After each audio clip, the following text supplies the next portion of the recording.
Okay, let's look at number 2, and the left side looks a little more complicated, so I'm going to start on the left side, and I'm going to keep the strategy that let's put everything in cosine or sine.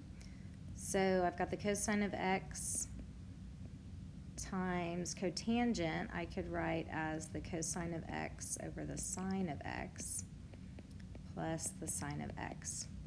Well, I've got two fractions here, so I can write this as the cosine squared x over the sine of x plus the sine of x. Well, just like when you have fractions, maybe you had something like 2/3 plus 4. If I ask you to put everything into thirds, you would need to get a common denominator. And so that's what we're going to do here, is get a common denominator. And so our common denominator is going to be the sine of x. So that first fraction is really just staying the same. And then the second fraction, I need to get the sine of x on the bottom. So I can do that, but I also need to multiply the numerator by the sine of x.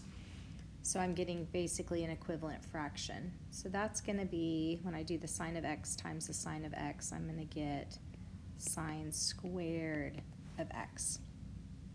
Well, then I'm looking up at my Pythagorean identities, and the one that I need to know for sure is that sine squared x plus cosine squared x is 1, because we're going to go back to that one multiple times, and you're going to be able to derive the others from it. So I can substitute a 1 for that cosine squared x plus sine of x. And so I have 1 over the sine of x. Well, what is 1 over the sine of x?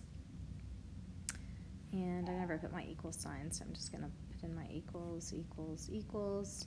1 over the sine of x is the cosecant of x. And notice I just dealt with the left side, but then what I have done is I have verified that the left side does in fact equal the cosecant of x.